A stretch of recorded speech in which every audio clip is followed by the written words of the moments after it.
اعوذ باللہ من الشیطان الرجیم بسم اللہ الرحمن الرحیم وبہ نستعین وہو خیر ناصر ومعین وصلی اللہ علی محمد واہل بیتہ الطاہرین۔ سحر کا ٹائم ہے، بندگی کا ٹائم ہے، دو آنسو بہانے کا ٹائم ہے، اپنے مولا سے گفتگو کرنے کا ٹائم ہے، سوال کا ٹائم ہے، سوال کرنے کا ٹائم ہے، فقیر کا بے نیاز مطلق کے سامنے گڑ گڑانے کا ٹائم ہے، اپنی ناداری کا اعلان کرنے کا ٹائم ہے۔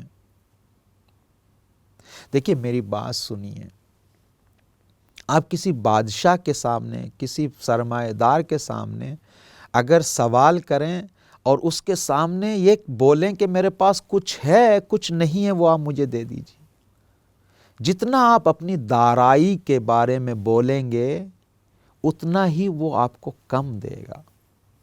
وہ کیوں؟ یہ سوچے گا اس کے پاس تو، اس کا ادعا یہ ہے، اس کا دعویٰ یہ ہے کہ میرے پاس کچھ ہے، تو وہ تھوڑا بہتا دے گا۔ لیکن اگر آپ یہ کہیں کہ میرے پاس کچھ نہیں ہے تو ظاہر سی بات ہے وہ زیادہ دے گا۔ اس خوبصورت وقت میں آپ خداوند متعال کے سامنے جب اپنی ناداری کا اعلان کریں گے، خدایا میرے پاس کچھ نہیں ہے، کچھ بھی نہیں ہے۔ اہل معرفت کہتے ہیں جتنا انسان اس قادر مطلق کے سامنے اپنی عاجزیت کا اعلان کرتا چلا جائے گا اتنی رحمت کے دروازے کھلتے چلے جائیں گے۔ اس کے سامنے یہ نہیں کہہ سکتے ہم میرے پاس یہ ہے، میرے پاس یہ ہے، میرے پاس یہ ہے، نہ خدایا کچھ نہیں ہے، اگر کچھ ہے وہ بھی تیرا ہے۔ لیکن یہ کب ہوگا عزیزو؟ یہ اس وقت ہوگا جب انسان حقائق اشیاء کی معرفت حاصل کرے اور اس غفلت اور خواب سے بیدار ہو۔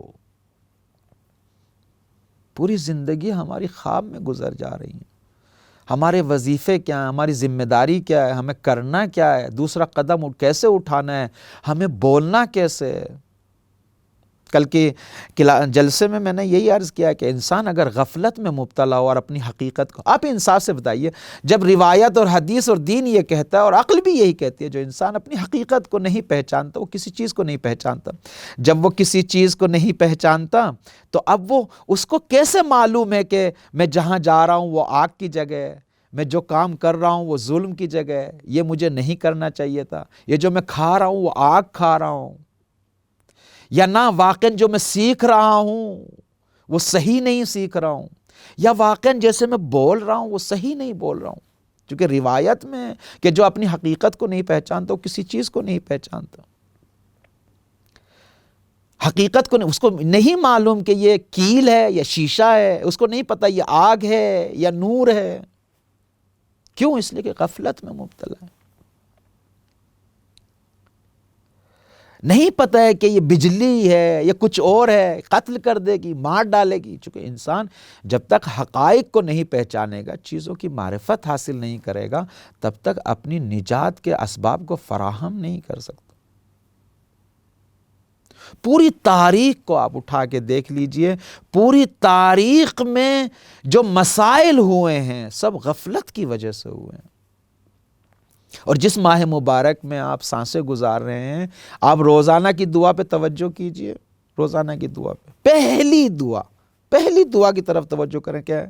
اللہم اجعل صیامی فیہ صیام الصائمین، خدا میرے روزے کو وہ جو حق رکھتے ہیں روزہ رکھنے کا، جن کا روزہ صحیح ہے، ان جیسا قرار دے۔ وقیامی قیام القائمین، وقیامی فیہ قیام القائمین، اور جو قائمین عبادت گزار ہیں میری عبادت کو ان جیسا بنا دیں۔ پھر کیا فرماتے ہیں؟ وَنَبِّهْنِي فِيهِ نَوْمَةَ النَّائِمِينَ، خدایا مجھے توجہ دلا، مجھے بیدار کر اس خواب غفلت سے، اس نیند سے جس میں ہمیشہ سے سوتا آ رہا ہوں۔ ماہ مبارک کی تیسری دعا آپ مطالعہ کریں، تیسری دعا میں بھی ایسے ہی ہے۔ تیسری دعا عجیب ہے، تیسری دعا کے بارے میں کیسے امام دعا میں فرماتے ہیں؟ اللہم ارزقنی فیہ الذہن والتنبیہ، خدایا مجھے ہوش دے، مجھے ذکاوت دے، مجھے سمجھنے کی صلاحیت دے، خدایا مجھے توجہ عطا فرما۔ توجہ عطا نہیں ہوگی تو انسان پھنستا چلا جائے گا۔ ظاہر سی بات ہے، جب انسان خود کو نہیں پہچانے گا خدا تک کیسے پہنچے گا، راستے کو کیسے پہچانے گا، آغاز سفر کیسے کرے گا۔ لہذا سب سے پہلا قدم یہ ہے کہ انسان اس خواب غفلت سے بیدار ہو، یقظہ حاصل کرے، انسان بیدار ہو، تھوڑا توجہ کرے، تھوڑا سا جب توجہ آئے گی خود بخود اپنے وجود میں ناداری کو دیکھے گا، فقر کو دیکھے گا، بندگی کو دیکھے گا، خود بخود دیکھے گا میں ہوں کیا، کچھ بھی نہیں۔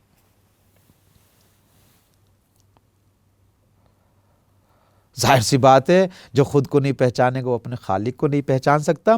جب نہیں پہچانے گا نہ خالق کو نہ خود کو، اب تاریخ کا مطالعہ کریں، انسان اپنے لب و لہجے میں متکبر ہو جاتا ہے، اور بلکہ اس سے بھی آگے بڑھیں تو دیکھیں گے اپنی خدائی کا اعلان کرتا ہے، چونکہ اپنی حقیقت کو نہیں پہچانتا۔ آپ نمرود کو کیا کہیں گے، آپ فرعون کو کیا کہیں گے، آپ قارون کو کیا کہیں گے، اور یہ تو بڑے اسٹیج کی باتیں کر رہا ہوں، اب چھوٹے سطح پہ آ جائیں، کہیں نہ کہیں نمرودیت، فرعونیت میرے لب و لہجے میں بھی آتی ہے،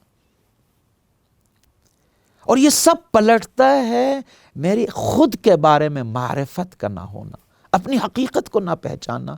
آیا میری حقیقت یہ بدن ہے، میری حقیقت نفس ہے، میری حقیقت روح ہے، قلب ہے، جان ہے، کیا ہے؟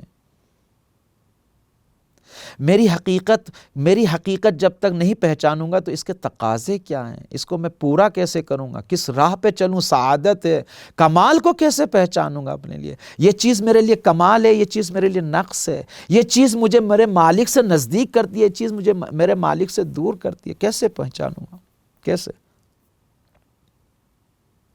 یاد رکھیے گا سعادت اور کمال انسان کو اسی وقت حاصل ہوگا جب معرفت اور شناخت اور علم و شعور و بصیرت ہو۔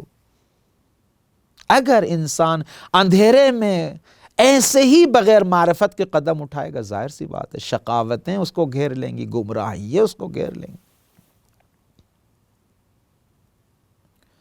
کس طریقے سے انسان جب تک علم حاصل نہ کرے کہ میں جو عبد ہوں، فقیر ہوں، ذلیل ہوں، حقیر ہوں، مسکین ہوں، مستکین ہوں، اگر اس کو نہ پہچانوں تو توکل کیسے وجود میں آئے گا، مالک سے کیسے وصال کے لیے قدم اٹھائے گا، کس طریقے سے وہ اپنا رابطہ برقرار کرے گا، کیسے دو آنسو بہائے گا، کیسے دل کو توڑے گا۔ اور ظاہر سی بات ہے جب تک انسان خود کو نہیں پہچانے گا، یہ جو دل ہے میرے اندر جو بت بنا بیٹھا ہے، اس کو نہیں توڑوں گا۔ جب نہیں توڑوں گا، خداوند متعال کہتا ہے کہ انا عند المنکسرۃ قلوب، میں ٹوٹے ہوئے دلوں کے پاس رہتا ہوں، نہ اس دل میں جہاں پر ڈسٹ بین بنا ہوا ہے، جہاں دنیا سے وابستگی ہیں، تعلقات ہیں، جہاں انسان دنیا کے زرق و برق و یہاں سے دل لگی کیے ہوئے ہے، تو یہ کیسے ہوگا؟ یاد رکھیے میرے عزیزو، اگر کوئی شخص، کوئی انسان عاشق ہو جائے ایک فانی چیز کا، ظاہر سی بات ہے وہ بھی فانی ہو جائے گا۔ اگر عاشق ہو جائے ایک ایسی چیز کا جو زائل ہو جانے والی ہے، وہ بھی زائل ہو جائے گا۔ اگر چاہتے ہیں زندگی اور وجود میں بقا آئے تو ایک باقی سے اپنا آپ کو مرتبط کرنا پڑے گا، رابطہ برقرار کرنا پڑے گا، ازلی سے، ابدی سے۔ اب آخر میں آپ کی خدمت میں 2-3 باتیں یہ عرض کرنا چاہتا ہوں کہ اگر چاہتے ہیں، اگر کوئی اس بیماری میں مبتلا ہو جائے، غفلت میں مبتلا ہو جائے اور اس سے جان چھڑانا چاہتا ہے، اس کا علاج تلاش کرنا چاہتا ہے، تو ایک تو سب سے بڑا مسئلہ وہ ہے جو میں راہ علاج بیان کرنا چاہتا ہوں، ایک جو ہے وہ یہ ہے کہ جس معاشرے میں رہ رہے ہیں، جس سوسائٹی میں رہ رہے ہیں، جس میجورٹی میں رہ رہے ہیں، میجورٹی چینج کر دیں، فوراً بدل دیجئے میجورٹی۔ بہت بڑا اثر ہے میجورٹی کا، بہت بڑا اثر ہے میجورٹی کا۔ میجورٹی چینج کرنے کے لیے بہت سارے راستے ہیں۔ میں ایک مثال دوں اپنے خصوصاً نوجوان بھائیوں کے لیے، ایک مثال دوں۔ دیکھیں، ہم سب والدین کے ساتھ رہتے ہیں، ان کی گود میں پلے بڑھے، سب کچھ ہیں، لیکن اب جو آپ ایک نئی زندگی کا آغاز کرنے جا رہے ہیں، ایک نئی اپنی زندگی کے لیے قدم اٹھانا چاہتے ہیں، جو اپنا ہمسر اور جس کو آپ اپنی شریک حیات انتخاب کر رہے ہیں، وہ ایسے کو انتخاب کریں کہ جو خود دین میں آپ کی مدد کر سکے، دین میں مدد کر سکے۔ ایک بندے خدا کو انتخاب کریں۔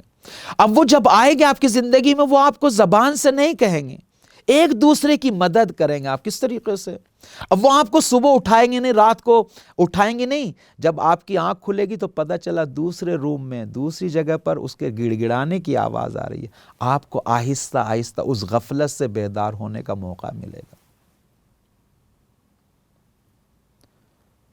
بس ایک تو یہ ہو گیا کہ اگر کسی ایسی سوسائٹی میں رہ رہے ہیں جہاں غفلتوں سے بھرا ہو، اس سوسائٹی کو چینج کر دیں۔ دوسرے یہ کہ اپنی زندگی کا جب دوسرا قدم، پہلا قدم اٹھانا چاہیں اور ایک شریک حیات انتخاب کریں، ایسے کو انتخاب کریں کہ جو آپ کی مددگار ثابت ہو، جو واقعاً قرب الہی میں بار بار اپنے عمل سے آپ کو متوجہ کرتی رہے۔ یہ بہت ضروری ہے۔ تیسری بات، جب کسی دوست کا انتخاب کریں تو دیکھ بھال کے دوست کا انتخاب کریں۔ کہیں ایسا ہوتا ہے انسان کی زندگی میں، ایک دوست ایک چھوٹی سی بات کرے، چلیں ہو جائے گا، ایک ہی تو گناہ ہے، ارے ایک ہی، یہ خطرناک ہے عزیزو۔ اہل دل کو تلاش کریں، اہل دل کو تلاش کریں دوست کو۔ نااہلوں سے واقعاً دور رہیں، خطرناک ہے، بہت خطرناک ہے۔ چوتھی بات یہ کہ استاد اخلاق تلاش کریں، ایک عالم دین سے رابطے میں آئیں۔ بہت ساری گرہیں کھولتا ہے ایک عالم دین۔ یہ ساری وہ چیزیں ہیں جہاں پر، اور وہ ان چیزوں کو زیادہ سنیں جو انسان کے دل کو صفا اور نور اور جلا بخشتی ہے۔ دعاؤں کو سنیں، تلاوت قرآن کو سنیں، اپنی میجورٹی کو بدلیں۔